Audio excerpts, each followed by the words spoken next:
মেয়েটি তার বান্ধবীদের মতো দাঁড়িয়ে দাঁড়িয়ে ফুচকা খেলো না। অন্যদের চেয়ে তার বোরকাটাও ভিন্ন, বেশ ঢিলেঢালা। আরও বিস্মিত হলাম যখন সে ফুচকা খাওয়ার পর বসে পানি পান করলো। আমি একটি চায়ের দোকানের সামনে বেঞ্চে বসা, পাশেই বাইক রাখা। ওরা এবার নিজেদের মধ্যে গল্প করছে। হঠাৎ একটি ব্যাটারি চালিত অটোরিকশা আসায় তাতে চড়ে বসে ওরা। আমিও তাড়াহুড়ো করে চায়ের বিল মিটিয়ে বাইক নিয়ে ওদের ফলো করতে লাগলাম। একটা জায়গায় এসে অটোরিকশাটি থামলো। আমিও থেমে গেলাম। না, ওই মেয়েটি নামেনি, অন্য একটি মেয়ে নেমেছে। আবার চলতে লাগলো গাড়িটি। কিছু দূর গিয়ে আবার গাড়িটি থামলো। এবার নামলো সেই মেয়েটি। নেমে গাড়িতে থাকা বান্ধবীকে কি না কি বলে গেটের ভেতরে ঢুকে গেল। আমি সামনে এগিয়ে দেখে নিলাম ভালো করে গেটে লেখা মায়ের দোয়া ভিলা। মনে মনে কিছুটা প্রশান্তি অনুভব করলাম। যাই হোক, মেয়েটির ঠিকানাটা তো জেনে গেলাম। ভাবতে লাগলাম, ইস, মেয়েটাকে যদি বউ হিসেবে পেতাম। রাত 10টার দিকে বাড়ি ফিরলাম। মা বসে আছেন। জিজ্ঞেস করলাম, কি ব্যাপার, এখনো ঘুমাওনি তুমি? উত্তরে মা কিছু না বলে পাল্টা আমাকে বকুনি দিলেন। বললেন, তোর কি সে খেয়াল নেই যে বাড়িতে মা অসুস্থ? তাড়াতাড়ি ফিরতে হবে, বিয়ে করে নিলেই তো পারিস। তারপর যখন খুশি বাড়ি ফিরিস, অসুবিধে নেই। বিয়ে নিয়ে মা আমার উপর প্রচণ্ড চটে আছেন। কারণ চাকরি করি 3 বছর হতে চলল। অথচ এর মধ্যে বাবা মারা যাবার পরে মায়ের অনেক অনুরোধ করা সত্ত্বেও আমি বিয়ের জন্য রাজি হইনি। মায়ের খুব শখ, তিনি তার নাতি নাতনির মুখ দেখতে চান, তাদেরকে কোলে পিঠে করে মানুষ করে রেখে যেতে চান। কিন্তু সে কি বললেই আর হয়? আমার যে সেইভাবে কোনো মেয়েকেই মনে ধরেনি।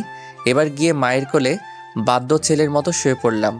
আমাকে এভাবে শুয়ে যেতে দেখে মা বলে উঠলেন, কি বাচ্চাদা, মতলবটা কি? মায়ের আঁচলের একটি অংশ আঙুলের মাথায় পেঁচাতে পেঁচাতে আমি বললাম, মা, মা গো, ও মা, আজ না একটি মেয়েকে দেখে এলাম। এই বলে থেমে গেলাম আমি।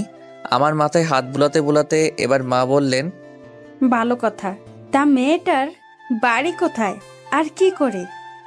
আমি বললাম, সেটা তো জানি না, তবে মেয়েটির বাসা আমাদের নেত্রকোনা শহরেই। আমি তাকে একটি বাসায় ঢুকতে দেখেছি। এটাই হয়তো তাদের বাসা, এর বেশি কিছু জানি না।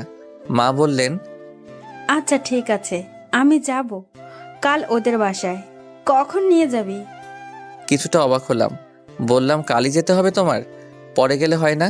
এবার মা আমার কান টেনে ধরে বললেন, মেয়েটির যদি কোথাও বিয়ে দিয়ে দেয়, পরে কি হবে?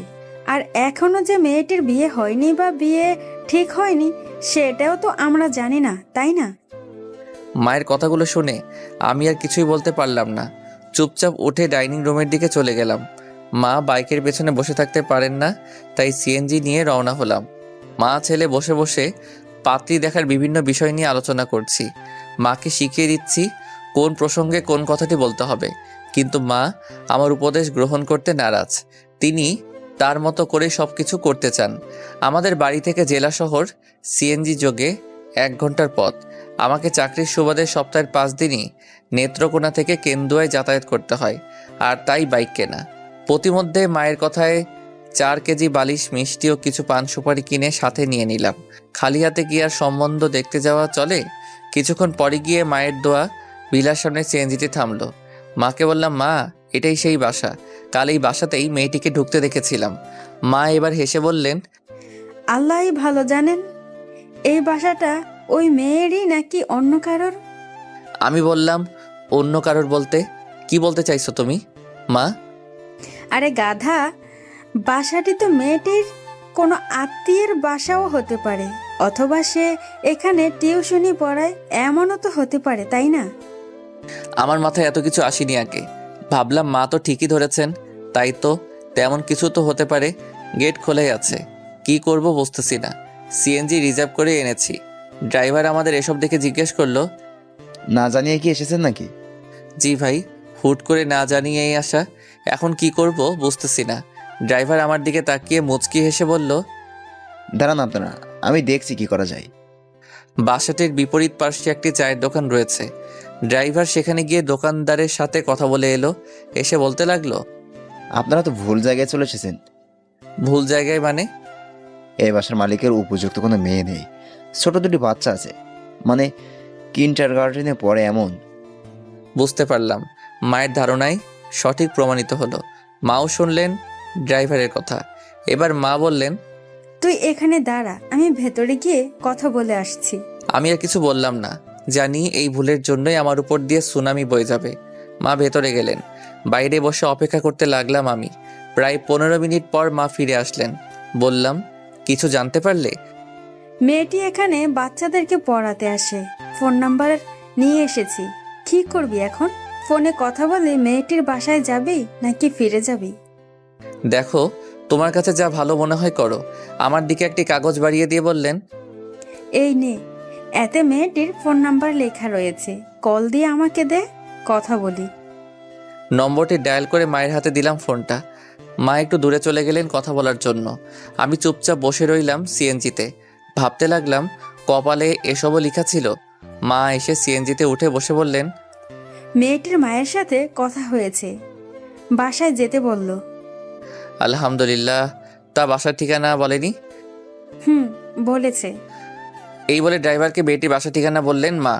ড্রাইভার এবার আমাদের নিয়ে চলতে লাগলো কাঙ্ক্ষিত নতুন গন্তব্যে। মিনিট 10 পর একটি বাসার সামনে এসে সিএনজিটি থামলো। ড্রাইভারকে জিজ্ঞেস করলাম, এটাই কি ওই জায়গা? জি এটাই। নেমে কাউকে জিজ্ঞেস করেন, আরও নিশ্চিত হতে পারেন কিন্তু। আমি নামলাম এবার। মাও নামলেন। মা বললেন, ওই নাম্বারে কল দে তো। আবার বল আমরা সিএনজি নিয়ে রাস্তায় দাঁড়িয়ে আছি, কেউ যেন আসে। মায়ের কথা মতো কল দিলাম আমি। রিং হচ্ছে। রিসিভ করতে আমি সালাম দিলাম, আসসালামু আলাইকুম। ওপাশ থেকে সুরেলা কণ্ঠে জবাব আসলো, ওয়ালাইকুম সালাম। আপনারা এসেছেন? জি, আমরা রাস্তায় দাঁড়িয়ে আছি, কাউকে পাঠালে ভালো হতো। একটু অপেক্ষা করুন, পাঠাচ্ছি। এই বলে ফোনটা কেটে দিল। সুর শুনেই একেবারে কাত হয়ে গেলাম আমি। এত মিষ্টি সুর। এমন সময় মা বললেন, কি রে, কি বললো? পাঠাচ্ছি কাউকে, দাঁড়াতে বলল। মা আমার দিকে তাকিয়ে শুধু হাসছেন। আমি আর কিছু বলছি না। জানি আজ যদি মেয়ে পছন্দ না হয় তাহলে আমার কপালে দুঃখ আছে। মিনিট 2 পরই একটি ছেলে আসলো। চেহারাটা বেশ মিষ্টি। আমাদের দেখেই বুঝে ফেললো মেহমান আমরাই। সে বলল, ভেতরে আসুন, আসুন আমার সাথে। গেলাম ছেলেটির পিছু পিছু। একটু ভেতরে ঢুকে 3 তলা একটি বিল্ডিং। আমাদেরকে নিয়ে 2 তলায় গেল ছেলেটি। দরজায় দাঁড়িয়ে বলল, এটি আমাদের ফ্ল্যাট, ভেতরে চলুন। ফ্ল্যাটটি বেশ বড়সড়ই দেখাচ্ছে। আমাদেরকে গেস্ট রুমে নিয়ে বসানো হলো। মিষ্টি আর পান সুপারিগুলো ছেলেটিকে নিয়ে যেতে বললাম। একে একে সে সেগুলোকে নিয়ে গেল ভেতরে। সবকিছু বেশ সাজানো গোছানো। মা বললেন, বলতো মেয়েটি কেন টিউশনি পড়ায়? কেন আবার? হতে পারে সে তার শিক্ষার চর্চার জন্য এটি করে। ঠিক ধরেছিস, আমারও তাই মনে হচ্ছে। দেখা যাক সামনে কি হয়। এমন সময় মায়ের বয়সী একজন ভদ্র মহিলা আসলেন। সালাম ও কুশল বিনিময় হলো ওনার সাথে। বসলেন আমাদের সামনের সোফায়। তারপর মাকে সরাসরি জিজ্ঞেস করলেন, এবার তাহলে বলুন, এই পর্যন্ত কি করে আসা হলো? আসলে আমার ছেলে এখানে চাকরি করে। গতকাল নাকি সে একটি মেয়েকে দেখে এবং পিছু নেয়। মেয়েটি গাড়ি থেকে যে বাসায় ঢুকে সে ভেবে নেয় মেয়েটির বাসা সেটাই। তারপর বাড়ি ফিরে রাতে আমাকে সে সবকিছু বলে। তারপর আমি ওকে নিয়ে আজ একেবারে চলে আসি সম্বন্ধের জন্য কথাবার্তা বলতে। ওই বাসায় গিয়ে জানতে পারি মেয়েটির বাসা সেটাই নয়, সেখানে নাকি সে পড়াতে যায়। তখন ওদের থেকে নম্বর নিয়ে কথা বলে এখানে আসা। এই হলো পুরো কাহিনী। মায়ের মুখে সব শুনে ভদ্র মহিলা মুচকি আসলেন আর বললেন, হাই আল্লাহ, এত কিছু ঘটে গেছে। যাই হোক, আল্লাহ যা করেন ভালোর জন্যই করেন। তবে আপনার ছেলে যে মেয়েকে দেখেছিল সে আসলে আমাদের মেয়ে নয়, বলতে গেলে সে আমার ভাইয়ের মেয়ে। গত বছর একটি সড়ক দুর্ঘটনায় আমার একমাত্র ভাই আর ভাবি মারা যান। তা নয় তাদের একমাত্র সন্তান ও উত্তরসূরি। এরপর থেকে ও আমাদের সাথেই আছে। আমি নিয়ে এসেছিলাম আমার কাছে। খুব আদরের মেয়ে ছিল ও, আমাদের কাছেও আদরেই আছে। কখনো ওর বাবা মায়ের অভাব বুঝতে দেইনি। এখন আপনি চাইলে ওর সাথে কথা বলতে পারেন। আমি ওর ওপর কোনো কিছু চাপিয়ে দিতে পারবো না। যা হবে ওর ইচ্ছা মতোই হবে। মাকে উদ্দেশ্য করে শেষের কথাগুলো বললেন উনি। এবার মা বললেন, তাহলে আমি প্রথমে তার সাথে একান্তে কথা বলে নিই, তারপর না হয় আমরা সে বিষয়ে কথা শুনবো। মায়ের কথায় ভদ্র মহিলা সায় দিলেন। মাকে সাথে করে উনি চলে গেলেন অন্য রুমে। এদিকে আমার হার্টবিট বেড়েই চলেছে। কি হতে কি চলেছে আল্লাহ মালুম। মেয়েটির বিয়ের জন্য রাজি হবে তো? মেয়েটিকে মায়ের পছন্দ হবে তো? মেয়েটিকে যদি মায়ের খুব পছন্দ হয় আর মেয়েটি যদি বিয়ে করবে না বলে দেয় তখন কি হবে? এরকম রাজ্যের সকল ভাবনা এসে জড়ো হতে লাগলো আমার মাথায়। প্রতিটি মুহূর্তই আমার কাছে খুব দীর্ঘ মনে হচ্ছিল, কিন্তু মায়ের ফিরে আসা পর্যন্ত অপেক্ষা করা ছাড়া আর কিছুই করার ছিল না আমার। প্রায় মিনিট 15 বাদে মা ফিরে এলেন। মায়ের উপস্থিতি টের পেয়ে আমি সোফা ছেড়ে উঠে দাঁড়িয়ে গেলাম। মুখে কোনো কথা নেই আমার, যা জিজ্ঞেস করার মাকে চোখের ভাষায় জিজ্ঞেস করে নিয়েছি। মাও তার চাঁদ মুখের মুচকি হাসিতে উত্তর জানিয়ে দিলেন। ভাবিস না খোকা, মেয়েটা একদম মাশাআল্লাহ, খুব পছন্দ হয়েছে আমার। মায়ের হাসি দেখে আমার তো তাই মনে হলো। হ্যাঁ, আমার ধারণাই সঠিক। কাছে এসে চুপি চুপি মা আমাকে এবার সেটা বলেই নিশ্চিত করলেন। এবার কাপা কাপা স্বরে মাকে জিজ্ঞেস করলাম, সব কথাই কি সেরে ফেলেছ নাকি? মা সোফায় বসতে বসতে বললেন, না, মেয়েটি তোর সাথে কথা বলতে চায়। শুধু কি আমাদের তাকে পছন্দ করলে হবে? তারও তো একটা পছন্দের ব্যাপার আছে, মতামতের ব্যাপার আছে, তাই না? মাথা নেড়ে বললাম, তা তো অবশ্যই আছে। তো আমার সাথে মেয়েটি আবার কিসের কথা বলবে? মা তার চোখ দুটো বড় বড় করে দিয়ে আমার দিকে তাকিয়ে বললেন, বলদ কোথাকার, মেয়েটা তোর সাথে কি কথা বলতে চায় সেটা কি আমাকে বলেছে? নিশ্চয়ই মেয়েটা তোকে এটা সেটা জিজ্ঞেস করবে। অনেকটা ইন্টারভিউর মতোই ধরে নিতে পারিস। এতে তোকে পাশ করতেই হবে। এই মেয়েকেই আমি আমার ঘরের বউ হিসেবে চাই। আর যদি সেটা তোর কারণে সম্ভব না হয় তাহলে চিরকুমার হয়ে থাকতে হবে তোর, বলে দিলাম আমি। আরে বাবা, বাবারে বাবা, এত দেখছি সুনামির চেয়ে ভয়ঙ্কর কিছু। এটা তো রীতিমতো টর্চারে সামিল। অতীতেও মা আমাকে আদর করে বলদ, ছাগল, গাধা ইত্যাদি আরও কত কি বলে গালি দিত, কিন্তু এত সিরিয়াস হতো না। আজ তাকে এত সিরিয়াস দেখে আমি ইতিমধ্যে নার্ভাস ফিল করতে শুরু করলাম। জানি না সামনে কপালে কি আছে, তবে ভালো কিছু হলে তো ভালোই, আরও খারাপ কিছু হলে ঠিক কী হতে পারে সেটা ভেবেই আমি প্রায় নাজেহাল। চুপচাপ বসে আছি আমি, সামনে মা বসা। এমন সময় ওই ভদ্রমহিলা আসলেন। মাকে উদ্দেশ্য করে তিনি বললেন, তার না আসতে চাইছে, আপনি কি এখানে থাকবেন নাকি ওরাই কথা বলবে? মা মুচকি এসে ওনাকে বললেন, অসুবিধে নেই, আমরা বাইরে বসি, আর ওরা নিজেদের মধ্যে যা কথা বলার বলে নিক। মা সোফা ছেড়ে উঠে দাঁড়ালেন। এবার আমার কাছে এসে কাঁধে হাত রেখে বললেন, যা জিজ্ঞেস করে অনেস্টলি উত্তর দিস, মিথ্যা বলতে যাস না। আর তোরও কোনো কিছু জিজ্ঞেস করার থাকলে করে নিস, এটি সারা জীবনের বিষয়। Be careful. মায়ের মুখে কথাগুলো শুনে খানিকটা ভরসা পেলাম। চলে গেলেন মা। আমি চুপচাপ নিচের দিকে তাকিয়ে রইলাম। কয়েক মুহূর্ত পর দরজায় কেউ নক করলো। দরজা খোলাই ছিল, তবুও নক করলো। আমি সেদিকে তাকাতেই সে বলে উঠল, ভেতরে আসতে পারি? আমি উঠে দাঁড়িয়ে পড়লাম। বললাম, জি আসুন।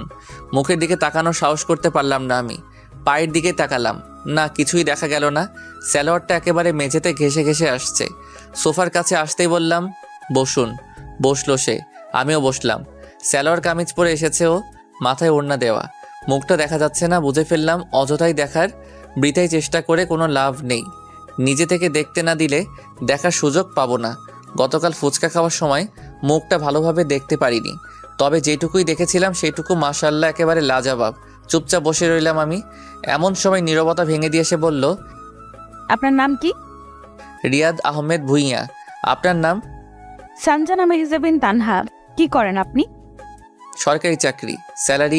স্যালারি কথা বলতে চাইতেই তানহা থামিয়ে দিল আমায়। বলল, থাক, স্যালারির কথা বলতে হবে না। ঘুষ খান? কিছু মনে করবেন না আমার কথায়। আজকাল তো সরকারি চাকরি পেতে হলে রাজনৈতিক পরিচয়কে প্রাধান্য দেওয়া হয়, লাখ লাখ টাকা ঘুষ দিতে হয়, আরো নানান অশুদ্ধ পায়ে সরকারি চাকরিতে লোকেরা ঢোকে। আপনিও কি সেভাবে ঢুকেছিলেন? আর কর্মক্ষেত্রে ঘুষের বিনিময়ে কোনো কাজ করেন কি না? আমি এবার বুক ফুলিয়ে বললাম, না, আল্লাহর রহমতে আমাকে তেমন কিছুই করতে হয়নি। নিজের যোগ্যতায় আর স্বচ্ছভাবেই চাকরিতে ঢুকেছি, আর ঘুষ নিয়ে কোনো কাজ করি না। আলহামদুলিল্লাহ, খুশি হলাম। তা ধূমপান করেন? মাঝে মধ্যে চলে একটু আধটু। এই একটু একটু চালানো যাবে না। রাজি? জি রাজি। নামাজ পড়েন? পড়ি, তবে নিয়মিত না। অফিস টাইমে কি নামাজ পড়তে দেয় না? দেয়। আজ আর এখন থেকে নামাজে নিয়মিত হতে হবে। পারবেন? ইনশাল্লাহ পারবো। আমাকে কিছু জিজ্ঞেস করার থাকলে করতে পারেন। না, আমার আর জিজ্ঞেস করার কিছুই নেই। তবে আমি তো আমাকে এখনো দেখেননি। সেটার কি হবে? তানহা এবার তাকালো আমার দিকে। ওর চেহারায় নজর পড়তেই মনে হলো এই যেন তরতাজা লাল টকটকে কোনো গোলাপ। বাকরুদ্ধ হয়ে গেলাম আমি। এমন সময়ও বলে উঠল। দেখা হয়েছে? আমি থতমত খেয়ে গেলাম। বললাম, জি হয়েছে। আমারও দেখা হয়ে গেছে। এবার কি আসতে পারি আমি? জি আসুন। তানহা বেরিয়ে গেল। নিজের চোখকেও আমি বিশ্বাস করতে পারছিলাম না, এটা কি দেখলাম আমি। এমন সময় মা ভেতরে আসলেন। এসে আমার কান টেনে ধরে বললেন, কি রে গাধা, এতদিনে একটা কাজের কাজ করলি তাহলে? এই জন্য তুমি আমার কান টেনে ধরবে? ধরবই তো। এই বলে আমার কান ছেড়ে দিলেন। মা আমার এমনই, আমাকে যেমন আদর করেন তেমন বকাঝকাও করেন। কখনো কখনো তো আমাকে কানে ধরিয়ে দাঁড় করিয়ে রেখেও শাস্তি দেন। আমি বললাম, মা এবার কি আমরা উঠবো তাহলে? একটু বস, দেখি ওরা কি বলে। যদি আজই সব কথা পাকাপাকি করতে চায় সেটা তো ভালোই, আর সময় নিতে চাইলে তো নেবেই। একটু অপেক্ষা কর। আচ্ছা ঠিক আছে। আমরা মা ছেলে বসে কথা বলছি। এমন সময় ভদ্রমহিলা আসলেন আর বললেন, আমাদের শায়নের বাবা বাসায় আসলে ওনার সাথে কথা বলে তারপর চূড়ান্ত কথা বলতে পারবো। আপনারা একটু বসুন, খাওয়া দাওয়া করে তারপর যাবেন। এমন সময় মা বলে উঠলেন, না না থাক, আমরা খাওয়া দাওয়া করেই এসেছি। আপনারা নিজেরা আলোচনা করে আমাদেরকে জানাইয়েন। ফোন নম্বর তো আছেই। আমরা উঠবো এবার। এই বলে মা উঠে দাঁড়ালেন। আমি উঠলাম। মাঝে হালকা নাস্তা করা হয়েছে। ভদ্র মহিলার সাথে কথা বলতে বলতে মা বাইরের দিকে যেতে লাগলেন। আমিও তাদের পিছু পিছু যেতে লাগলাম। আমি এতটাই টেনশনে ছিলাম যে আমাদের সাথে নিয়ে আসা সিএনজি ড্রাইভারের কথা মনে ছিল না আমার। বাইরে এসে দেখি বেচারা গাড়ির ভিতর ঘুমাচ্ছে। ডাক দিলাম আমি। উঠে গাড়িতে থাকা পানির বোতল নিয়ে মুখ ধুয়ে অলিগলির মধ্যে দিয়ে চলতে লাগলো সে। মেইন রোডে ওঠার পর তাকে বললাম, ভাই ভালো একটা রেস্টুরেন্টের সামনে গাড়িটা দাঁড় করিয়েন তো। আচ্ছা। কি রে, তোর খিদে লেগেছে?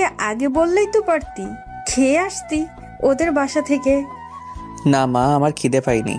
এই বলে ইশারা দিয়ে বুঝিয়ে দিলাম ড্রাইভারকে খাওয়ানো দরকার। এতটা পথ আমাদেরকে নিয়ে ড্রাইভিং করছে, তাকে খাওয়ানো উচিত। মা আমার দিকে তাকিয়ে মুচকি হাসলেন। তার হাসির মাঝে আমি গর্ববোধ লক্ষ্য করলাম। সে তার ছেলেকে নিয়ে গর্বিত বলে মনে হলো আমার কাছে। কিছুক্ষণ পর ড্রাইভার একটি রেস্টুরেন্টের সামনে গাড়িটি দাঁড় করিয়ে বলল, নামেন, এটি ভালো রেস্টুরেন্ট, এতে খাওয়া দাওয়া করতে পারেন। আমি তার দিকে একটি 500 টাকার নোট বাড়িয়ে দিয়ে বললাম, এটা নিন, আর এখান থেকে গিয়ে পেট ভরে খেয়ে আসুন। আমরা নাস্তা করে এসেছি, খিদে নেই। টাকাটা দেখে আমার দিকে অপলক দৃষ্টিতে তাকিয়ে রইল ড্রাইভার লোকটি।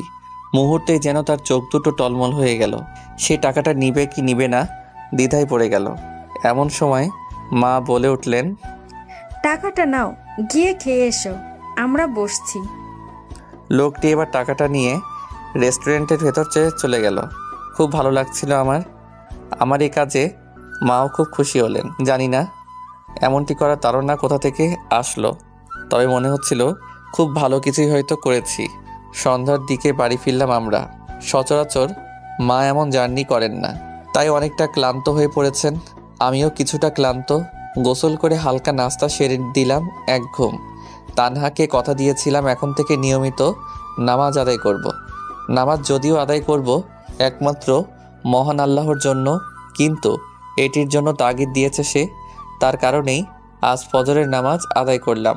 শেষ কবে ফজরের নামাজ পড়েছিলাম আমার মনেও নেই। বাহ, নামাজ পড়ে তো বেশ ভালোই লাগছে, চনমনে লাগছে অনেক। বাজারে চায়ের দোকানে বসে আছি। এমন সময় কল আসলো একটা। পকেট থেকে ফোনটা বের করে হাতে নিতেই দেখি তানহার নাম্বার। রিসিভ করলাম আমি, সালাম দিলাম আমি, আসসালামু আলাইকুম। ওয়ালাইকুম সালাম। তানহার ফুপুর কণ্ঠ বলে মনে হলো। সে বললেন, তোমার মা কোথায়? মা বাসায়, আমি বাজারে এসেছিলাম। তানহার ফুপার সাথে বিষয়টি নিয়ে কাল রাতে কথা হয়েছে। ওনার কোনো দ্বিমত নেই। তোমার মা চাইলেই এবার কথা বলে দিন তারিখ ঠিক করে নিতে পারেন। আলহামদুলিল্লাহ, আমি কিছুক্ষণ পরই মায়ের সাথে কথা বলিয়ে দিব। আচ্ছা ঠিক আছে। এই বলে উনি ফোনটা কেটে দিলেন। চায়ের বিল মিটিয়ে বাড়ির উদ্দেশ্যে রওনা হলাম। বাইক নেই সাথে, হেঁটেই যাচ্ছি। আর ভাবছি কত স্বপ্ন দেখতাম, একদিন বিয়ে করব, আমারও একটা বউ হবে, একেবারে চাঁদের মতো বউ, যাকে এক নজর দেখলেই শুধু যে চোখ জুড়াবে তা নয়, সাথে মনও জুড়াবে। তাকে স্বপ্নের মতো করে সাজাবো, খুব খুব ভালোবাসবো তাকে। কারণে অকারণে সে আমার সাথে অভিমান করবে আর আমি তা ভাঙাবো, এমন হাজারো ভাবনায় বিভোর হয়ে বাড়ির পথে হাঁটতে লাগলাম আমি। মিনিট 5 পরে এসে বাড়ি পৌঁছালাম। মা বারান্দায় বসে আছেন। আমাকে দেখেই বললেন, কি রে, কোথায় ছিলি? আমি আরো ভাবছিলাম তোকে এখন কল দিব। এই তো বাজারে গিয়েছিলাম। এই বলে পকেট থেকে ফোনটা বের করে তানহার নম্বরে কল করে দিতে যাব, এমন সময় মা বলে উঠলেন, তোর মামা নাকি তোর জন্য একটা মেয়ে দেখেছে, কল দিয়েছিল একটু আগে। তোকে নাকি ছবিও পাঠিয়েছে, বলল, দেখেছিস? মায়ের মুখে এমন কথা শুনে যেন আকাশ থেকে পড়লাম আমি। বললাম, মামা মেয়ে দেখেছে মানে? কী সব বলছো তুমি? মা নিচের দিকে তাকিয়ে বললেন, আমি ঠিকই বলছি। এবার মায়ের সামনে হাঁটু গেড়ে বসে ছলছল চোখে তার দিকে তাকিয়ে বললাম, একটু আগে তানহার ফুপু কল দিয়েছিলেন। উনি বলেছেন তুমি চাইলেই এখন কথা বলে সব পাকাপাকি করে ফেলতে পারো। আর এখন কি না তুমি বলছো মামা আমার জন্য মেয়ে দেখেছে? এটা কি করে হয় মা? মা আমার দিকে চেয়ে একটা রহস্যের হাসি দিয়ে বললেন, কি রে, তানহার প্রতি কি এতটাই টান জন্মে গেছে তোর? আমি চুপচাপ নিচের দিকে চেয়ে রইলাম, বললাম না কিছু। এবার মা বললেন, তোর মামা বলেছে ওই মেয়েটা নাকি অনেক সুন্দরী, তোকে নগদ 5 লক্ষ টাকা দিবে, আর জিনিসপত্র তো দিবেই। এত কিছু শুনে আমি মুখের উপর না করতে পারিনি। এবার তুই কি ঠিক করবি? কর। আমার মাথার রক্ত গরম হয়ে গেল। এবার মাকে বললাম, কি বললে এটা? মামা কি আমাকে নিয়ে ব্যবসা করতে চাইছে? 5 লক্ষ টাকা দিবে মানে? আমি কি যৌতুক নিয়ে বিয়ে করব? মা, তুমি কি করে মামার এসব কথার পরও চুপ করেছিলে? কিছু বলনি কেন মামাকে? দাঁড়াও, আমি কল দিয়ে জিজ্ঞেস করছি। এই বলে ফোনে মামার নম্বরটি বের করতে যাব, এমন সময় মা আমাকে আটকে দিয়ে বললেন, হয়েছে হয়েছে, কাজ হয়ে গেছে। এই নে ধর, কথা বল তানহার সাথে। মা আমার দিকে তাকিয়ে কথাগুলো বললেন, আর সাথে সেই রহস্যমাখা হাসি। আমি অবাক হলাম কিছুটা। বললাম, তানহার সাথে কথা বলবো বলতে মানে কি? তোর সাথে তানহার ফুফু কথা বলার পর তানহা কল দিয়েছিল আমায়। ও কাল আমার নম্বর রেখেছিল। আমি বসে বসে এতক্ষণ ওর সাথেই কথা বলছিলাম, এমন সময় তুই চলে আসলি। তাই তোকে একটু বাজিয়ে তানহাকে শুনিয়ে দিলাম, তুই যে আমার সোনার টুকরো ছেলে। নে ধর, ও লাইনেই আছে, কথা বল। মা যে এতটাও ডেঞ্জারাস সেটা আমি আগে জানতাম না। বাবারে বাবা, মানতেই হবে তাকে। আমার গলায় একদম পানি ছিল না। মায়ের হাত থেকে ফোনটা নিয়ে ঘরের ভেতরে চলে এলাম। একেবারে নিজের রুমে এসে বিছানায় শুয়ে পড়লাম। আসসালামু আলাইকুম। ওয়ালাইকুম আসসালাম। কি করছেন এখন? এই তো শুয়ে আছি, আপনি? বসে আছি। নামাজ পড়েছিলেন? জি। Very good. নাস্তা করা হয়েছে? জি, চা নাস্তা করেছি। আমি আসলে ভাবতেও পারিনি যে হুট করে মা আপনার এত বড় একটা পরীক্ষা নেবেন। আসলে আমি জানতাম না এটা। উনি শুধু বলেছিলেন আমি যেন লাইনে থাকি, এইটুকুই। পরে তো আপনাদের মা ছেলের মধ্যে যা যা কথা হয়েছে আমি শুধু এপাশ থেকে ওপাশ শুনেছি। তবে আপনার পার্সোনালিটি সত্যি আমাকে মুগ্ধ করেছে। আমি এটা ভেবে খুবই খুশি যে খুব শীঘ্রই আমি আপনার গর্বিত অর্ধাঙ্গিনী হতে চলেছি, যদি আল্লাহ চান তো। ইনশাল্লাহ, দেখা যাক। তা এখনই কি মাকে কথা বলিয়ে দিব আপনার ফুপুর সাথে? দিতে পারেন। আচ্ছা, আমি ফুফুর কাছে ফোনটা নিয়ে যাচ্ছি, আপনি মায়ের কাছে যান। আচ্ছা ঠিক আছে। এবার মায়ের কাছে ফোনটা নিয়ে গিয়ে বললাম, এই নাও, তানহার ফুপুর সাথে কথা বলো। ওনার কাছে ফোন নিয়ে যাচ্ছে ও। মা আমার হাত থেকে ফোনটা নিয়ে কানের সাথে লাগিয়ে বসে রইলেন, অপেক্ষা করছেন ওপাশ থেকে রেসপন্সের। আমি আর মায়ের পাশে থাকলাম না, চলে গেলাম ওয়াশরুমের দিকে। মিনিট 15 পরে গোসল সেরে বেরোলাম আমি। সকালে গোসল করে অভ্যস্ত হয়ে গেছি। আমি বের হয়েছি তার টের পেয়ে মা দরজায় এসে নক করলেন। যদিও দরজাটা লক করা ছিল না, এটাই নিয়ম, কারণ বাইরে থেকে তো আর বোঝা সম্ভব হয় না যে ভেতরে থাকা মানুষটি ঠিক কোন অবস্থায় আছে। এজন্য আমাদের সকলেরই উচিত নিজের ঘরে হোক বা অন্যের ঘরে, কোথাও কারোর রুমে হুট করে অনুমতি না নিয়ে ঢুকে না পড়া। সালাম দেওয়া, কলিং বেল বাজানো, দরজায় নক করা, মোট কথা যখন যে পরিস্থিতিতে যেটা করতে হয় সেটা করা। আর পরপর 3বার নক করার পরও কোনো সাড়া শব্দ না পেলে ফিরে যাওয়া। মা এবার দরজায় নক করে আমার অনুমতির অপেক্ষায় বাইরে দাঁড়িয়ে রইলেন। এসো ভেতরে। মা এবার ঢুকলেন আমার রুমে। তার চেহারায় আনন্দের ছাপ স্পষ্ট। বললাম, কি ব্যাপার, হাসছো যে? আগামী শুক্রবার তারিখ ঠিক করেছি, এবার খুশি তো? আলহামদুলিল্লাহ। ভালো করবে না? আবার সেটা তুমি খুব ভালো করেছো। এখন কিভাবে কি হবে না হবে সেটা বলো শুনি। আজকে ফোনে সবাইকে জানিয়ে দিলেই হবে। আর কেনাকাটা যে করতে হয় সেটা তো তোকেই করতে হবে। আর তোর মামাকে কল দিচ্ছি এখন। তোর মামা আসলে সেই এখানে মেহমানদারির সব ব্যবস্থা করবে। তুই কি বলিস? দেখো, তুমি যেভাবে যা ভালো মনে করো। আচ্ছা ঠিক আছে। আর শোন, তানহার থেকে জেনে নিস তো ওর ঠিক কি কি পছন্দ বা অপছন্দ, পরে জানাস আমাকে। তোমাদের বিয়ের সময় কিভাবে বিয়ের সকল আনুষ্ঠানিকতা করা হয়েছিল বলো তো মা? আমার মুখে এমন প্রশ্ন শুনে মা হাসতে লাগলেন আর বললেন, আর কি কিভাবে? তোর বাবা তো আমাকে একবার দেখেই একেবারে কাত হয়ে গিয়েছিল। 1 টাকাও যৌতুক আনেনি। আমাদের বিয়েতে দেনমোহর ঠিক করা হয়েছিল 50,000 টাকা, যা কিনা তৎকালীন সময়ের তুলনায় অনেক বেশি ছিল। তোর বাবা সেটা বিয়ে পড়ানোর সময়ই নগদে দিয়ে দেয়।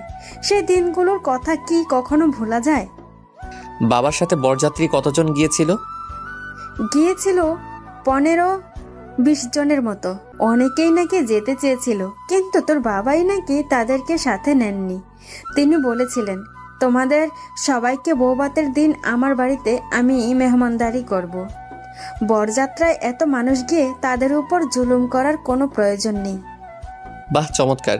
এখন কেমন হয় বাবার সবকিছু যদি তার সন্তান অনুসরণ করে? মা একগাল হেসে বললেন, যা খুশি করিস, এবার খাবি, আয়। কথাগুলো বলে মা বেরিয়ে গেলেন আমার রুম থেকে। আমারও বেশ চনমনে লাগছে। বিয়ে করব বলে একটা ভাব চলে এসেছে মনে। দেখতে দেখতে 1 সপ্তাহ কেটে গেল। রাত পোহালেই বিয়ে। বিয়েকে ঘিরে তেমন কোনো ঝামেলা নেই, এত চোখ ধাঁধানো কোনো আয়োজন। একেবারে সব কিছুই সাদামাটাভাবে করা হচ্ছে। আত্মীয় স্বজনের অনেকেই ইতিমধ্যে আমাদের বাড়িতে চলে এসেছেন। মাই সবাইকে আসতে বলেছেন। গোটা বাড়ি এতদিন পর আত্মীয় স্বজনদের পদচারণায় মুখরিত হয়ে উঠল। শেষ বাবা যখন মারা গিয়েছিলেন সেদিন সবাই এসেছিল, আর আজ আসলো। আমাদের মানুষের জীবনচক্র আসলে কতই না অদ্ভুত। আমরা মোট 20 জন যাব বলে তাদেরকে জানিয়ে দিলাম, তাই 3টি গাড়ি ঠিক করা হলো। এগুলো মামাই দেখেছেন। আমি ওই গায়ে হলুদের নামে অন্যের হাতে গোসল করিনি, হলুদ মাখিনি, করতেও দেইনি কোনো রং মাখামাখি। সব কিছু একদম সিম্পলই হচ্ছে। অবশ্য এই নিয়ে আমার সামনে আপত্তি তোলার সাহস কেউ এসে দেখায়নি। আশা করছি আর কেউ দেখাবেও না, কারণ ওরা আমায় খুব ভালো করে চেনে। সব কিছুই প্রস্তুত। ঘরে আগত আত্মীয় মেয়ে লোকেরা তাদের সাজসজ্জার বিষয় বলেই নিয়ে ব্যস্ত। এটা তারা করতেই পারে। ঘড়ির কাঁটা তখন রাত 11টায় পৌঁছে গেছে। ছাদে নিরিবিলি একা বসে আছি আমি। ভাবলাম তানহাকে একটা কল দিলে কেমন হয়। পরক্ষণে আবার ভাবলাম না, কল দিব না, একটা টেক্সট পাঠানো যাক। কিন্তু কি লিখবো মনে মনে নিজেকে নিজে বললাম, কিরে রিয়াদ, কাল যে মেয়েটি তোর বউ হতে চলেছে তাকে তুই কল দিতে আর মেসেজ পাঠাতে এত ভাবছিস? তোকে দিয়ে কিছুই হবে না, বলদ কোথাকার। আবার বলি না, সাহস করে একটা মেসেজ পাঠিয়ে দেখ না, কি হয়। মনের কথা শুনলাম, দিলাম পাঠিয়ে মেসেজে লিখলাম, আসসালামু আলাইকুম, সজাগ আছেন কি? মেসেজটা পাঠিয়ে ভাবছিস কি করলাম এটা, কেন মেসেজটা পাঠালাম? কি না কি ভেবে বসে কে জানে। যদি ভাবে দেখো কাল বিয়ে আর আজ এত রাতে মেসেজ পাঠিয়েছে, যেন তার আর তর সইছে না। আবার নিজেকে নিজে বললাম, কুল রিয়াদ কুল, এত ভয় পেলে চলবে বল? মেসেজ পাঠিয়েছিস, বেশ করেছিস, এবং এবার ওয়েট কর, দেখ কোনো রিপ্লাই আসে কি না। অপেক্ষা করতে লাগলাম আমি। মিনিট 10 পার হয়ে গেল, কোনো রিপ্লাই এলো না। ভাবলাম হয়তো ঘুমিয়ে পড়েছে ও। হতাশ হলাম কিছুটা, কিন্তু কিছুই করার ছিল না আমার। এভাবে আরও বেশ কিছু সময় কেটে গেল। ঠিক করলাম ঘুমাতে যাব। এমন সময় টুংটাং শব্দ করে উঠলো ফোনটা। আতকে উঠলাম আমি। হাতে ফোনের স্ক্রিনের দিকে তাকিয়ে দেখি তানহা মেসেজ পাঠিয়েছে। ওয়ালাইকুম আসসালাম। বান্ধবীরা এসেছেন, ওদের সাথেই ছিলাম এতক্ষণ। কি করেন আপনি? এই তো ছাদে বসে আছি। খেয়েছেন রাতে? জি খেয়েছি। আপনি? জি খেয়েছি। এত রাতে ছাদে বসে কি তারা গুনছেন নাকি? একা একা কি আর তারা গণনা করা যায় বলুন? কেউ থাকলে না একটা কথা ছিল। আচ্ছা, তা তারা গুনে দিলে কি দিবে শুনি? এখনই বলতে পারছি না, কেউ তারা গুনে দিক, আগে পরে দেখা যাবে। অনেক রাত হয়েছে, যান ঘুমান গিয়ে। আচ্ছা ঠিক আছে, আপনিও। আচ্ছা, আল্লাহ হাফেজ। আল্লাহ হাফেজ।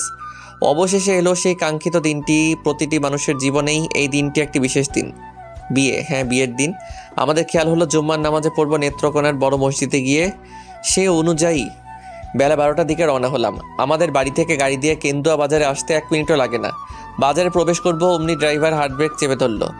থমকে উঠলাম। সবাই ব্যাপার কি দেখি হিজড়া সম্প্রদায়ের একদল লোক এসে সবগুলো গাড়িকে ঘেরাও করে ফেলেছে। ছন্দের তালে তালে কি জানি কি সমস্যাটা বলছে সবাই, আর হাততালি দিচ্ছে। সাথে থাকা ছোট ভাই আতিককে বললাম, আতিক দেখ তো নেমে ওরা কি চাই। আতিক নেমে গিয়ে ওদের সাথে কথা বলে এসে বলল, ভাই ওরা 10,000 টাকা দাবি করেছে, না দিলে নাকি গাড়িগুলোকে যেতে দিবে না। এখন কি করব? এবার আমি জানালার কাছ নামিয়ে বললাম, তোমাদের মধ্যে লিডারকে? আমার কথা শুনে একজন হিজড়া এগিয়ে এসে বলল, কেন রে, তুই কি আমাদের লিডারকে বিয়ে করবি নাকি? এই বলে ওরা সবাই হেসে উঠলো এবং নিজেদের ভঙ্গিমায় হাততালি দেওয়ার মাধ্যমে উল্লাস করতে লাগলো। এদিকে আমাদেরও দেরি হয়ে যাচ্ছে। আমি আবারও বললাম, তোমাদের লিডারকে আসতে বলো, আমি তার হাতে টাকা দিব। এবার ওদের লিডার এলো। আমি তার হাতে 5,000 টাকা ধরিয়ে দিয়ে বললাম, না ওইটা রাখো, আর আগামী পরশুর আমার সাথে দেখা করো। জানি না কেন ওরা আমার সাথে আর কোনো বাজে আচরণ করেনি। এরপর ওরা আমাদের রাস্তা থেকে সরে দাঁড়ায়। আমাদের বহনকারী গাড়িগুলো আবার ছুটে আসতে চলতে শুরু করে আপন গন্তব্যের পথে। হিজড়ারা যখন আমাদের বরযাত্রার গাড়িগুলোকে ঘেরাও করে ফেলেছিল তখন আশেপাশে আরও প্রায় অর্ধশত লোক জড়ো হয়ে গিয়েছিল। তারা সবাই দাঁড়িয়ে দাঁড়িয়ে মজা দেখছিল। আমাদের দেশে এই চিত্রটা খুবই পরিচিত। যদি কোথাও আগুন লাগে তবু বহু লোক সেটা দাঁড়িয়ে দাঁড়িয়ে উপভোগ করে, ছবি তুলে ভিডিও ধারণ করে। কাউকে দিনে দুপুরে পিটিয়ে কুপিয়ে মেরে ফেলতে থাকলেও লোকজন দাঁড়িয়ে থেকে সেই একই কাজ করে। এই সংস্কৃতি পরিবর্তন দরকার। তখন হিজড়াদের প্রতি আমার মোটেও কোনো বিরক্তি আসেনি কোনো ঘৃণা। যেটুকু বিরক্তি আর ঘৃণা জন্মেছিল মনে তার পুরোটাই ছিল আশেপাশে জড়ো হয়ে মজা দেখতে থাকা মানুষগুলোর প্রতি। বরং আমার কাছে প্রকৃতার্থে ওদেরকেই হিজড়া বলে মনে হয়েছিল। আমি একদম চুপচাপ বসে আছি। এমন সময় আতিক বলে উঠল, ভাই মানুষ হিজড়া হয় কেন? এর কি কোনো বৈজ্ঞানিক ব্যাখ্যা আছে? আমি ওর দিকে তাকাতেই ও বলে উঠল, আমরা জানি এখন তোমার মুড অফ, তবু বলো না যদি তেমন কোনো ব্যাখ্যা থাকে। কথা বলতে বলতে গেলে দেখবে মন ভালো হয়ে যাবে। ওকে আমি খুব ভালো করেই চিনি। যেভাবেই হোক ও আমার থেকে ঠিক কথা বের করে নিবে। আমি এবার বলতে লাগলাম, মানুষ কেন হিজড়া হয় এর বৈজ্ঞানিক ব্যাখ্যা রয়েছে। মানুষ হিজড়া হওয়ার বৈজ্ঞানিক ব্যাখ্যা হলো XX প্যাটার্ন ক্রোমোজমে কন্যা শিশু আর XY প্যাটার্ন ক্রোমোজমে সৃষ্টি হয় ছেলে শিশু। অর্থাৎ এক্সের সঙ্গে এক্সের মিলনে মেয়ে এবং এক্সের সঙ্গে ওয়াই এর মিলনে ছেলে সন্তান জন্ম নেয় এবং নারীরা XX ও ছেলেরা XY ক্রোমোজোম ধারণ করে। ভ্রূণের পূর্ণতার স্তরগুলোতে ক্রোমোজোম প্যাটার্নের প্রভাবে ছেলে শিশুর মধ্যে অন্ডকোষ আর কন্যা শিশুর মধ্যে ডিম্বকোষ জন্ম নেয়।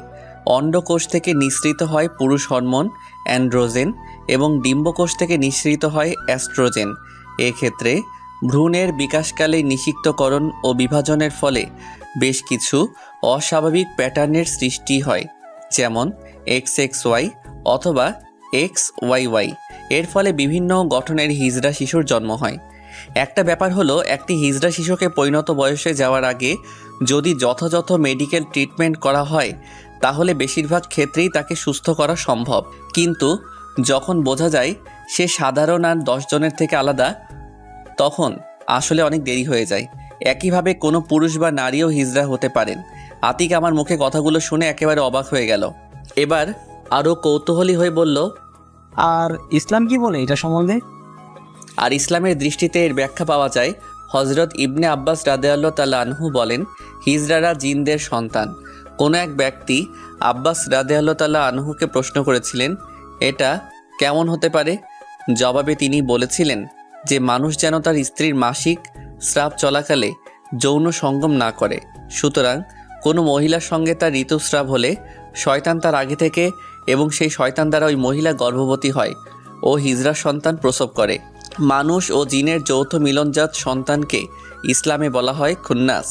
প্রমাণসূত্র সূরা বানী ইসরাইলের আর রহমান 54, ইবনে আবি হাতিম হাকিম তিরমিজি।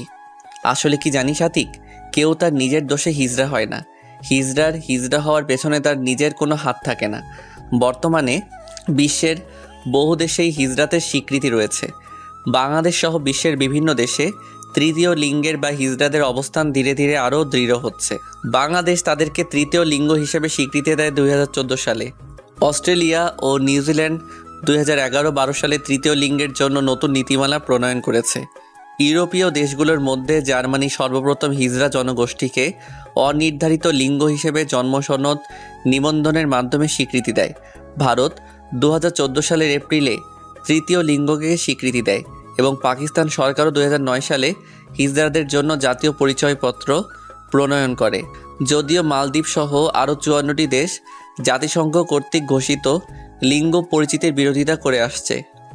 আতিক আমার কথাগুলো শুনে একটা দীর্ঘশ্বাস নিয়ে বলল, ভাই বুঝলাম। আমাদের গাড়ি যদি ওরা না আটকাতো তাহলে এতগুলো কথা হয়তো ওকে আমার বলতে হতো না। বলে অবশ্য ভালোই হয়েছে, হিজড়াদের সম্বন্ধে সঠিক ধারণাটা এসেছে। হিজড়াদের জীবনমানের উন্নয়নের জন্য বাংলাদেশ সরকার বিভিন্ন পদক্ষেপ নিলেও তাতে ওদের যে ইনকাম হয় তার চেয়ে বরং রাস্তাঘাটে ভিক্ষাবৃত্তির নামে চাঁদাবাজি করে ওরা তার চেয়েও হাজারো গুণ বেশি টাকা ইনকাম করে ফেলে। তাই ওরা এসব বন্ধ করতে চায় না। কাজেই জনসাধারণের ভোগান্তি নিরসনে বিষয়টিকে নিয়ে আরও গুরুত্বের সাথে সংশ্লিষ্টদের কাজ করা দরকার বলে আমি মনে করি। এবার আতিকও চুপ, আমিও চুপ। গাড়ি সামনের দিকে এগিয়ে চলছে আর আমি ভাবছি আল্লাহর দুনিয়ায় কত রকমের মানুষের বসবাস। এই হিজড়াদের উগ্র আচরণে আর কাজকর্মে গ্রামে শহরে কত শত মানুষ অতিষ্ঠ। অথচ আমাদের দম্পতিরা চাইলেই সচেতনতার মাধ্যমে হিজড়া সন্তান জন্ম ঠেকানোর চেষ্টা করতে পারে। নেত্রকোনা শহরে জুম্মার নামাজের আগে আগে গিয়ে পৌঁছালাম আমরা। নামাজ পড়ে রওনা হলাম তানহার ফুপুর বাসার উদ্দেশ্যে। সম্পূর্ণ ঘরোয়া পরিবেশে বিয়ের আয়োজন করা হয়েছে। আমি বলেছিলাম যেন এসব গেট বাঁধার ঝামেলায় না যান তারা।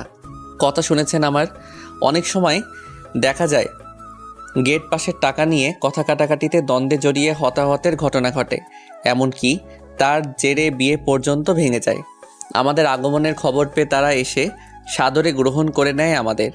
বাসার ভেতরেই সকলের আপ্যায়নের সব ধরনের ব্যবস্থা করা হয়। যথাসময়ে কাজী সাহেব এলেন। 2,50,000 টাকা দেনমোহর ধার্য করে বিয়ে সম্পূর্ণ করা হয় আমাদের।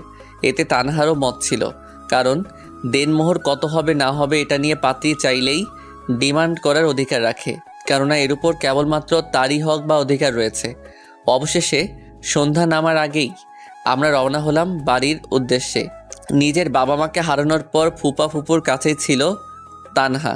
তাদের মায়ের বাঁধন ছেড়ে চলে আসতে বড্ড কষ্ট হয়েছে ওর।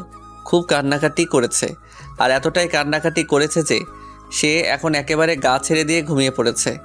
আর যেখানে মাথা রেখেও ঘুমিয়েছে সেই জায়গাটিকে তাদের সহধর্মিণীদের জন্য সুরক্ষিত রাখাটা প্রতিটি পুরুষ মানুষের জন্যই নৈতিক দায়িত্ব ও কর্তব্য। সন্ধ্যার পরপর বাড়ি এসে পৌঁছলাম আমরা। বউ এসেছে এমন সবাই বলছে। চাচিরা সবাই এসে জড়ো হয়ে গেছে। সবাই যে শুধুমাত্র বউ দেখতে এসেছে বিষয়টি আসলে ঠিক তা নয়। অনেকে নানান খুঁত বের করতেও এসেছে। দেখতে এসেছে বউয়ের সাথে জিনিসপত্র কী দিল বা না দিল, বউয়ের গায়ে গহনা কী পরিমাণ, সেগুলি বা আসল খাঁটি সোনার নাকি নকল। আমার একটা খারাপ গুণ হলো আমি যে কারোরই চোখের ভাষা খুব সহজে পড়ে ফেলতে পারি। কে কোন মতলব নিয়ে হাঁটাচলা করছে সেটার আন্দাজ করতে পারি। এগুলো আবার সত্য প্রমাণিত হয়। তানহাকে মায়ের রুমে নিয়ে বসানো হয়েছে। সবাই খুব ভিড় করে আছে ওর চারপাশে। ভিড় করবে নাই বা কেন, রিয়াদের বউ বলে কথা।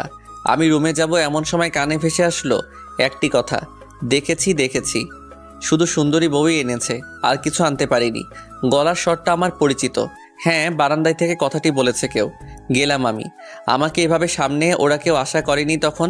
আপনজন বলতে বাড়ির মানুষই। ভাবতে পারিনি কথাটা আমি শুনে ফেলবো। 4 জন ভদ্রমহিলা, তারা সম্পর্কে আমার চাচি হন। এবার তাদের উদ্দেশ্যে বললাম, আমার চাচারা যা আনতে পারিনি আমি তা এনেছি। তারা কাগজের ফুল এনেছিল আর আমি এনেছি বাগানের তরতাজা ফুল। আশা করি এর সুবাস আমাদের সংসারের আশেপাশে যারা থাকে তারাও পাবেন। কি বলেন আপনারা? তারা খুব ভালো করে বুঝতে পেরেছে যে আমি কথাটা ঠিক কোথায় বলেছি। আর কোনো কথা বললেন না তারা। চুপচাপ চেয়ার ছেড়ে উঠে চলে গেলেন। আমাদের সমাজের নারীদের হলো এই কিছু সমস্যা। তারা নিজেদের মেয়েদেরকে স্বামীর ঘরে সুখে দেখতে চাইবে। তারা চাইবে মেয়ের জামাই যেন তাদের মেয়ের সব কথা মেনে চলে, চাইবে মেয়ে যেন সেখানে রাজরানীর হালতে থাকে, অথচ ঘরে ছেলের বউকে দেখবে কাজের মেয়ের মতো। ছেলে যদি বউয়ের কথায় কোনো কিছু করে বসে তবেই কেল্লা ফতে। না না, আমার ছেলে আর আমার ছেলে নেই, আমার ছেলেকে জাদু করে ফেলেছে, আমার ছেলেকে বশ করে ফেলেছে, আরও কত কি। এসব বদলানো দরকার, চিন্তা ভাবনা আর দৃষ্টিভঙ্গির পরিবর্তন করা দরকার। আমাদের সমাজের নারীরা বদলে গেলে নারী নির্যাতনের হার অর্ধেকে নেমে আসবে। রাত গভীর হওয়ার সাথে সাথে মানুষ আনাগোনা কমে এলো। আমি সোফায় বসে আছি আর মনে মনে ভাবছি, বিয়ে করে বউ তো নিয়ে এলাম, কিন্তু তার কাছে যাব কখন? যাক বাবা, অবশেষে এই রাত 11:30টার দিকে বাসর ঘরে প্রবেশের অনুমতি মিলল। তাহলে গোটা ঘরে তখন শুনশান নীরবতা বিরাজমান। শান্তার নাকে মলা দিয়ে বললাম, যা এবার ঘুমো গিয়ে। শান্তা চলে যায় এবার। আমি রুমের সামনে দাঁড়িয়ে আছি। 5 মিনিট শুধু দাঁড়িয়ে থাকলাম। বাসর ঘরে কি করে ঢুকবো আর কি হবে না হবে তা ভেবেই আমার হাত পা ঠান্ডা হয়ে আসছিল। আশ্চর্যের বিষয়, আমার এমন লাগছিল কেন তার কিছুই বুঝতে পারছিলাম না। অতপর সাহস করে দরজাটা আলতো করে হালকা খুলেই ফেললাম। সালাম দিলাম আমি, আসসালামু আলাইকুম, আসবো ভেতরে? তানহা মৃদুস্বরে জবাব দিল, ওয়ালাইকুম আসসালাম, আসুন জনাব। দরজা লক করে বিছানার পাশে এসে দাঁড়ালাম। এবার তানহা বসে আছে। বললাম, অজু আছে কি তোমার? জি আছে, নামাজ পড়বেন? আমি কিছুটা অবাক হয়ে বললাম, তুমি তো দেখছি জানোই, তাহলে নামাজ পড়বো। আচ্ছা দাঁড়ান। এই বলে ও বিছানা থেকে নেমে এসে জায়নামাজ বিছিয়ে দিল আমায়। নিজের জন্য বিছালো বাঁ দিকের একটু পেছনে। দুজনেই 2 রাকাত নফল নামাজ আদায় করে নিলাম। আমি উঠে যাব এমন সময় তানহা পেছন থেকে বলে উঠল, মোনাজাত করবেন না? আমি ওর দিকে তাকিয়ে মুচকি হেসে বললাম, তাই তো। ইস্তেগফার আর দরুদ শরীফ পড়ো। দোয়া পড়তে শুরু করলাম। হে আসমান জমিনের মালিক, হে পরওয়ারদিগারে আলম, হে রাব্বুল আলামিন, এই মধ্য রজনীতে তোমার 2 বান্দাবান্দি নিজেদের নতুন জীবনের সূচনা লগ্নে তুমি রাব্বুল আলামিনের দরবারে 2 রাকাত নফল নামাজ আদায়ের পর ভিখারির বেশে হাত উঠিয়েছি। মাওলা, তুমি আমাদের জীবনের সকল গুনাহ মাফ করে দাও। তুমি আমাদের দাম্পত্য জীবনের মধ্যে জান্নাতি সুখ আর শান্তি নাজিল করো। আমাদের পরস্পরের মধ্যে যেন কোনো ধরনের ভুল বোঝাবুঝি না হয়, সেই তৌফিক তুমি দান করো। আমাদের ঔরসে তুমি নেক সন্তান নসিব করিও। আমাদের মধ্যে তুমি বরকত দান করো। আমাদের দুজনের বাবার বংশের আর মায়ের বংশের যারা আজ মৃত, তাদের সকলের কবরকে তুমি জান্নাতের টুকরা বানিয়ে দাও। জীবিতদেরকে সুস্থ আর দীর্ঘ নেত হায়াত দান করো। গোটা পৃথিবীতে তুমি শান্তি নাজিল করো।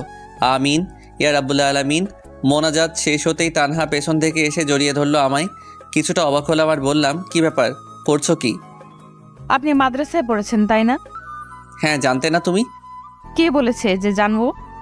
তা ঠিক, এটা বড় একটা মিস্টেক ছিল, জানানো হয়নি তোমায়। তো মাদ্রাসায় কতখানি পড়েছিলেন? আমি এবার উঠে দাঁড়িয়ে জায়নামাজগুলো রাখতে রাখতে ওকে বললাম, এই তো হিফজ পড়েছিলাম, পরে দাখিল দিয়ে কলেজে ভর্তি হয়ে যাই। তার মানে তুমি... তোমার স্বামী হাফেজ, তবে সে তোমার কাছে একজন দায়িত্বশীল এবং ভালো স্বামী হতে চায়, আর এটাই এখন তার মূল লক্ষ্য। এবার তানহাকে বিছানায় বসিয়ে ওর দেনমোহরের বাকি টাকাটা এনে ওর হাতে তুলে দিলাম, কেননা বিয়ে পড়ানোর সময় সেখানে 1 লক্ষ টাকা নগদ দিয়েছিলাম। টাকাগুলো দেখে তানহা বলল, শুনেছি দেনমোহরের টাকা না দিলে নাকি পাপ হয়। শুধু পাপ কি বলছো, এটা একটা অনেক বড় অন্যায়। এছাড়া দেনমোহরের টাকা পরিশোধ ব্যতীত স্ত্রীকে স্পর্শ না করতে পর্যন্ত বলা হয়েছে। বাদ দাও এসব, টাকাগুলো একসাথে বা যেভাবে সুবিধা হয় তুমি রেখে দাও। এর মালিক আজ থেকে তুমি। যেভাবে আর যে খাতে যখন খুশি আমার পারমিশন ছাড়াই খরচ করতে পারবে, এর উপর আমার কোনো হক বা অধিকার নেই। তানহার চোখে মুখে সে কি আনন্দ! আনন্দ তাই টাকা পাবার জন্য নয়, ওর আনন্দের মাঝে আমার প্রতি ওর ভালোবাসা আর শ্রদ্ধার ঝলকানি দেখতে পাচ্ছিলাম, যা ওর স্বামী হিসেবে আমার জন্য খুবই গৌরবের বিষয়। আমাদের পুরুষদের মাথায় রাখা উচিত যে বিয়ের প্রথম রাতেই যেন স্ত্রীর সাথে মিলন না করা হয়, কারণ এই দিনে মেয়েটি তার সকল আত্মীয় স্বজনকে ছেড়ে সম্পূর্ণ নতুন একটি পরিবেশে আসে, নতুন পরিবারে আসে। বিয়ের নানান আনুষ্ঠানিকতা সংক্রান্ত ঝামেলার মধ্য দিয়ে সে এই দিনটি অতিবাহিত করে। ঠিকমতো খাওয়া দাওয়াও পর্যন্ত করতে পারে না, যার ফলে দুর্বল হয়ে পড়ে। এমন পরিস্থিতিতে একজন আদর্শবান স্বামীর কর্তব্য হবে সে যেন এই সময় স্ত্রীর সাথে বন্ধুসুলভ আচরণ করে। প্রথম রাতটি স্বামী স্ত্রী নানান রম্য কথাবার্তা বলে একে অপরের সাথে মিশে যেতে পারে। কাজেই বিয়ের প্রথম রাতে স্বামীর উচিত এগুলো মাথায় রাখা এবং স্ত্রীর মনের সকল প্রকার ভয়ভীতি দূর করে দেয়া। আমি এবার শুয়ে উপরের দিকে চেয়ে আছি, তানহা পাশে বসা, চুপ করে আছে ও। আমি অপেক্ষা করছি ও কিছু বলে কিনা। না, বেশ কিছু সময় চলে যাওয়ার পরও ও কিছু বলছে না দেখে আমি বললাম, কি হলো, বসে আছো যে, শুবে না? তানহা আমতা আমতা করে বলল, জি হ্যাঁ। এই বলে ও বালিশে মাথা রেখে শুতে যাবে। এমন সময় আমি বললাম, বালিশে নয় বুকে এসো। ও যেন এমনি কোনো কিছুর প্রত্যাশা করছিল। হেসে উঠল। অট্টহাসি নয়, মুচকি আসি। তুমি ছোটবেলায় কেমন ছিলে বলো তো? আমি ছোটবেলায় কেমন ছিলাম তা জেনে কি করবেন শুনি? আরে বলো না, খুব চঞ্চল ছিলে নাকি মিচকে শয়তান ছিলে? তেমন চঞ্চল নয়, আবার মিচকে শয়তানও নয়। গাছে চড়ার অভ্যাস ছিল কি? না, তবে ছোটবেলায় একদিন উঠানের পেয়ারা গাছে ওঠার চেষ্টা করেছিলাম। পরে একটুখানি উঠতেই নিচে পড়ে যাই আর ব্যথা পাই হাতে। এরপর আর কোনোদিন গাছে ওঠার কথা স্বপ্নেও ভাবিনি। আহারে, হাতের কোথায় ব্যথা পেয়েছিলে দেখি তো। তানহা এবার মাথা ভাসিয়ে আমার বুকে আলতো করে কিল বসিয়ে বলল, সেটা কি এখনো আছে নাকি? আমি ব্যথা না পেয়েও ব্যথা পাবার ভান করলাম, যেন ওর থেকে সিম্প্যাথি পাই। পেলামও সেটা। তবে কি করে পেলাম তা এখানে বলার মতো নয়। পাঠক নিজ দায়িত্বে বুঝে নেবেন। এই অল্প কিছুক্ষণের মধ্যেই দুজনে এতটা কাছাকাছি চলে আসতে পারবো সেটা আমি ভাবতেও পারিনি।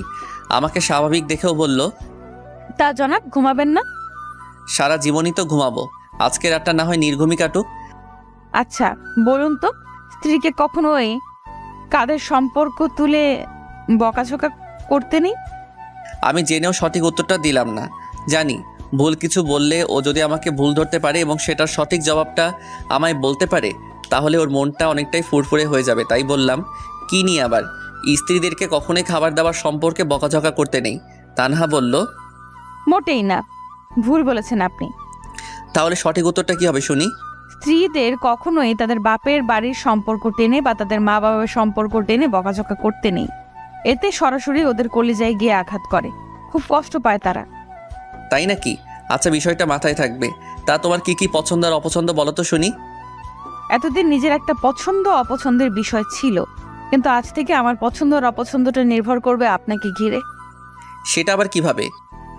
আপনার যা পছন্দ আমার পছন্দের তালিকাতেও সেটা যোগ হবে, আপনার যা অপছন্দ সেটা আমারও অপছন্দের তালিকায় চলে যাবে।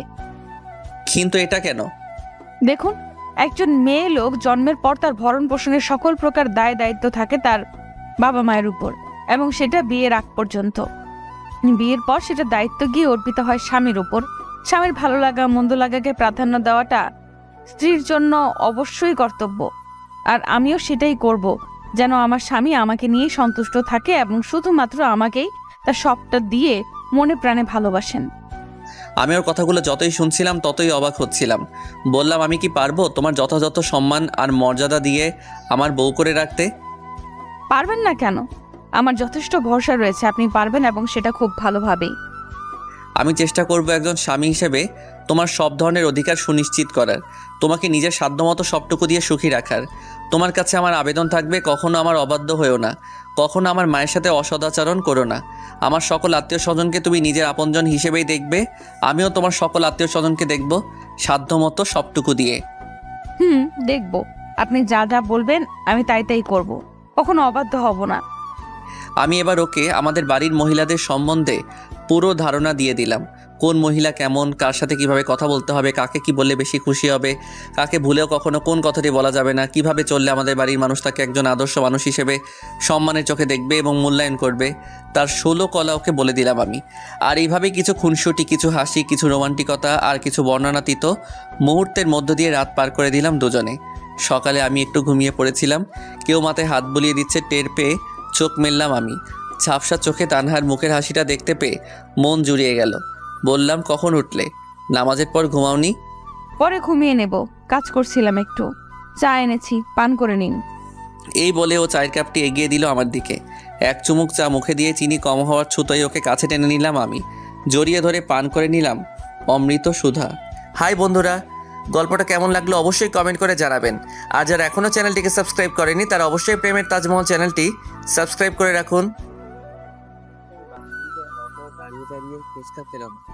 অন্যদের চেয়ে তার বোরকাটা ভিন্ন, বেশ ঢিলে ঢালা।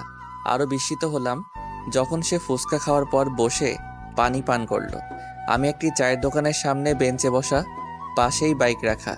ওরা এবার নিজেদের মধ্যে গল্প করছে। হঠাৎ একটি ব্যাটারি চালিত অটোরিকশা আসায় তাতে চড়ে বসে ওরা। আমিও তাড়াহুড়ো করে চায়ের বিল মিটিয়ে বাইক নিয়ে ওদের ফলো করতে লাগলাম। একটা জায়গায় এসে অটোরিকশাটি থামলো, আমিও থেমে গেলাম। না, ওই মেয়েটি নামেনি, অন্য একটি মেয়ে নেমেছে। আবার চলতে লাগলো গাড়িটি। কিছু দূর গিয়ে আবার গাড়িটি থামলো। এবার নামলো সেই মেয়েটি। নেমে গাড়িতে থাকা বান্ধবীকে কি না কি বলে গেটের ভেতরে ঢুকে গেল।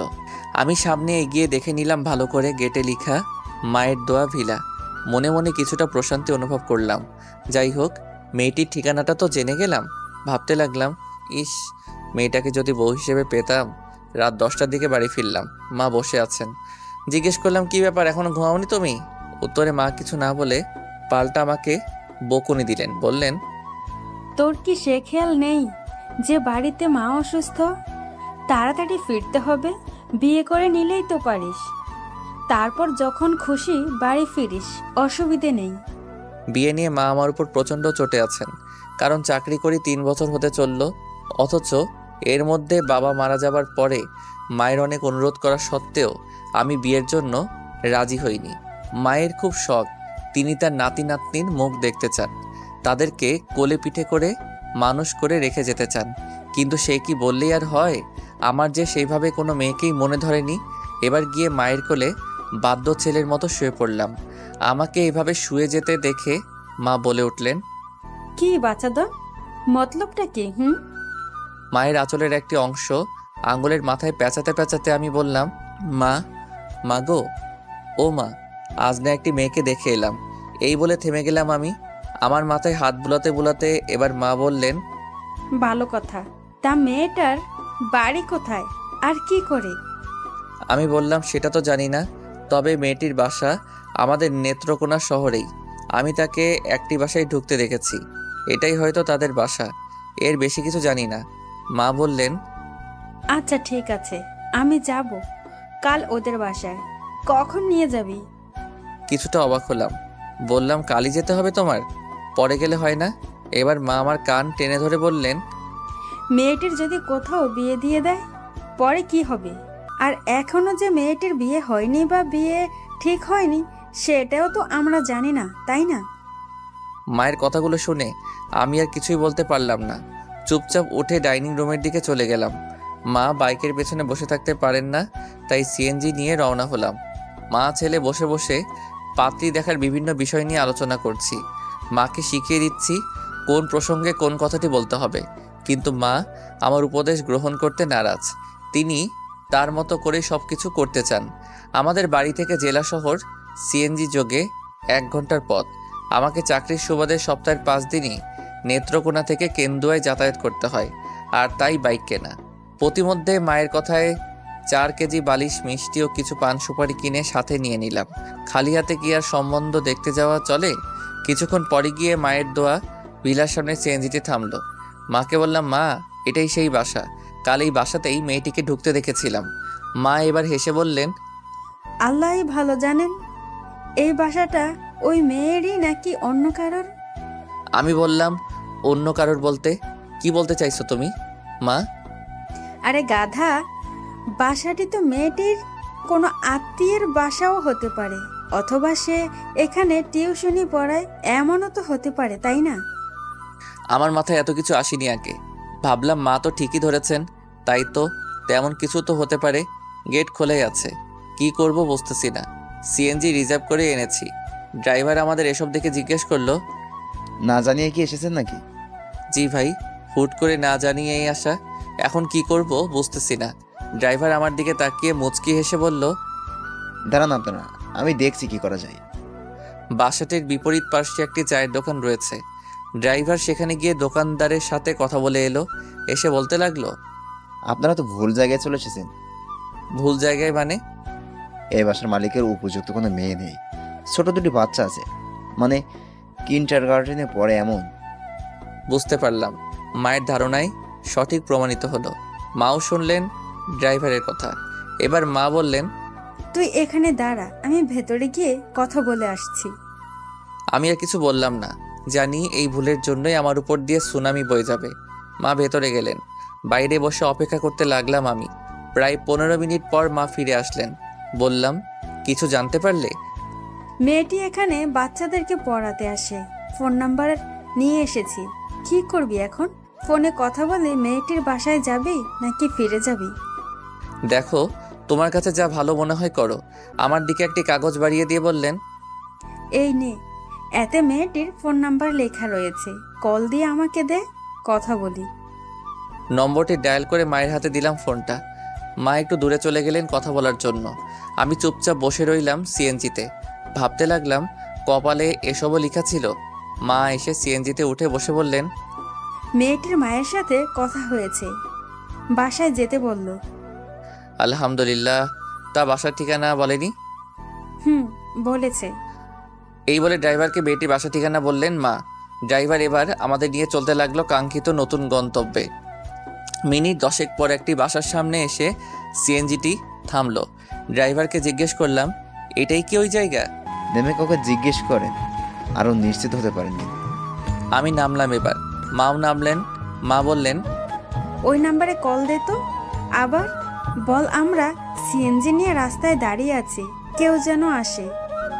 মায়ের কথা মতো কল দিলাম আমি। রিং হচ্ছে। রিসিভ করতে আমি সালাম দিলাম, আসসালামু আলাইকুম। ওপাশ থেকে সুরেলা কণ্ঠে জবাব আসলো, ওয়ালাইকুম সালাম। আপনারা এসেছেন? জি, আমরা রাস্তায় দাঁড়িয়ে আছি, কাউকে পাঠালে ভালো হতো। একটু অপেক্ষা করুন, পাঠাচ্ছি। এই বলে ফোনটা কেটে দিল। সুর শুনেই একেবারে কাত হয়ে গেলাম আমি। এত মিষ্টি সুর। এমন সময় মা বললেন, কি রে, কি বললো? পাঠাচ্ছি কাউকে, দাঁড়াতে বলল। মা আমার দিকে তাকিয়ে শুধু হাসছেন। আমি আর কিছু বলছি না। জানি আজ যদি মেয়ে পছন্দ না হয় তাহলে আমার কপালে দুঃখ আছে। মিনিট 2 পরই একটি ছেলে আসলো। চেহারাটা বেশ মিষ্টি। আমাদের দেখেই বুঝে ফেললো মেহমান আমরাই। সে বলল, ভেতরে আসুন, আসুন আমার সাথে। গেলাম ছেলেটির পিছু পিছু। একটু ভেতরে ঢুকে 3 তলা একটি বিল্ডিং। আমাদেরকে নিয়ে 2 তলায় গেল ছেলেটি। দরজায় দাঁড়িয়ে বলল, এটি আমাদের ফ্ল্যাট, ভেতরে চলুন। ফ্ল্যাটটি বেশ বড়সড়ই দেখাচ্ছে। আমাদেরকে গেস্ট রুমে নিয়ে বসানো হলো।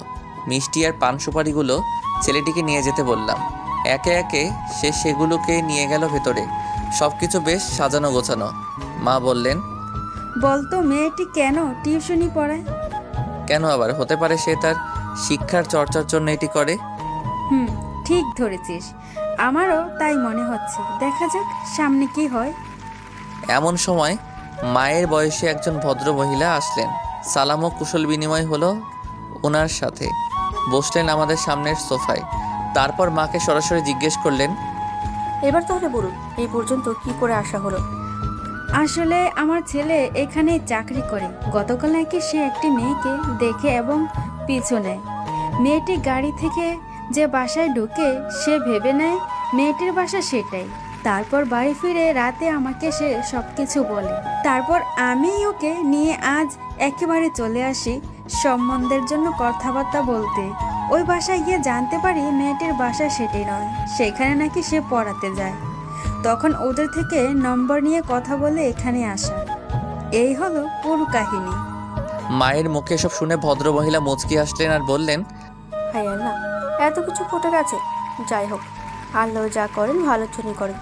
তবে আপনার ছেলে যে মেয়েকে দেখেছিল সে আসলে আমাদের মেয়ে নয়, বলতে গেলে সে আমার ভাইয়ের মেয়ে।